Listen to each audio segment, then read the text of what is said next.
Sir నమస్తే sir. మీది ఏ ఊరు సార్? మీరు ఇక్కడికి ఎందుకు వచ్చారు సార్? సార్ మాది చిత్తూరు సార్. యాక్చువల్గా నేను ఫేస్బుక్లో చూస్తా అంటే అబీద్ అన్న ప్రొఫైల్ చూసినాను. ఆయన చాలా మందికి సపోర్ట్ హెల్ప్ చేసినాడు యువతకు.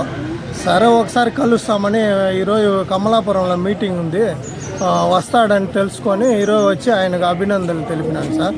అలాగే ఈయన కానీ కడప టికెట్ ఇస్తే కొంచెం ఇక్కడ డెవలప్మెంట్ ఉంటుంది, యువతకు మంచి భవిష్యత్తు ఉంటుందని నా అభిప్రాయం సార్. అంతే సార్. కలిసారా మీరు అభిదన్నతో? కలిసినాను సార్. ఇప్పుడే చాలా సంతోషంగా ఉంది సార్ మాకు. పార్టీ గుర్తించి ఆయనకు ఎమ్మెల్యే సీట్ ఇవ్వాలని మీ కోరిక? అయ్యో ఖచ్చితంగా సార్, మా డిమాండ్ సార్ అది. ఆయనకి ఇస్తే మేము కూడా వచ్చి ఇక్కడ కష్టపడి ఆయన గెలిపిస్తాం sir. Okay sir, thank you. అన్న నమస్తే అన్న. ఏ ఊరు? ఇక్కడికి ఎందుకు వచ్చారు? మీకు అభిదన్న ఎట్లా తెలుసు? మరి కడపన అభిదన్న గారి నాయకత్వం బాగుంటుందని మేము చాలా గట్టిగా అనుకుంటున్నాము. ఎందుకంటే ఆయన మైనార్టీ ముస్లిం అభ్యర్థి. కడపలో చాలా కార్యక్రమాలు చేసినాడు. కార్యక్రమాల్లో బాగా కొంతమందికి మేలు చేసినాడు అన్న సహాయపూర్వకంగా.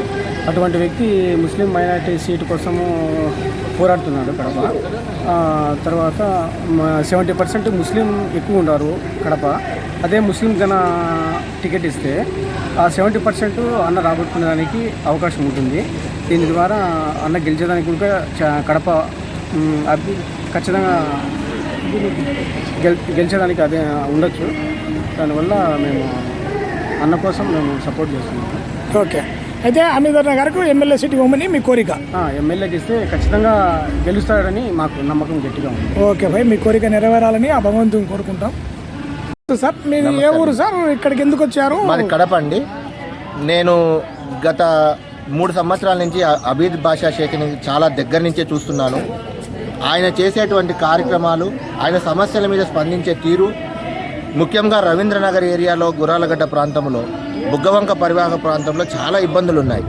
అటువంటి సమస్యల మీద అబీద్ బాషా షేక్ గారు చాలా మక్కువ చూపించి చాలా ప్రత్యేకంగా దాని మీద దృష్టి కేంద్రీకరించి ఆ సమస్యల్లో చాలాసార్లు పర్యటించి ఒక భరోసా కల్పించినాడు.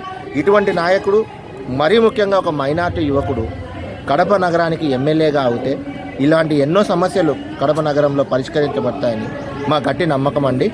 ఇది మేము పార్టీకి, ముఖ్యంగా చంద్రబాబు నాయుడు గారికి, లోకేష్ అన్న గారికి, అందరికి కూడా ఇదే విషయంలో మేము విజ్ఞప్తి చేసుకుంటున్నాం. Okay sir, thank you. అయితే మీ కోరిక అభిదన్న గారికి ఎమ్మెల్యే టికెట్ ఇచ్చి ఆయనను గౌరవించి, ఈయనను మనం గౌరవిస్తే మనం ఈయన ఖచ్చితంగా ఎమ్మెల్యేగా గెలిపించుకుంటాము. ఈయన ద్వారా మా సమస్యలు, మా ప్రాంతంలో ఉండే సమస్యలు కూడా పరిష్కరించబడతాయని గట్టి నమ్మకంతో ఉన్నాం. ఓకే సార్, మీ నమ్మకాన్ని, మీ కోరికను దేవుడు ఖచ్చితంగా మన్నించాలి, ఇది చేయాలని మేము కోరుకుంటున్నాం సార్. తప్పకుండా సార్. మీది ఏ ఊరు సార్? ఇక్కడ ఎందుకు వచ్చారు సార్? ఇక్కడ ప్రొద్దుటూరు, కడప డిస్ట్రిక్ట్ అండి. నాకు ఈ అబీద్ గారు చాలా ముఖ్యము. Is employee and educated man. Suppose if he comes to a point, he will definitely develop the Kadapa district as a minority man. Minority వ్యక్తిగా కడప సీట్ ఇమ్మని మీరు కోరుకుంటున్నారు? Yes, I am requesting to help him a lot for the development of the Kadapa district. Okay sir. Okay. Okay, thank you.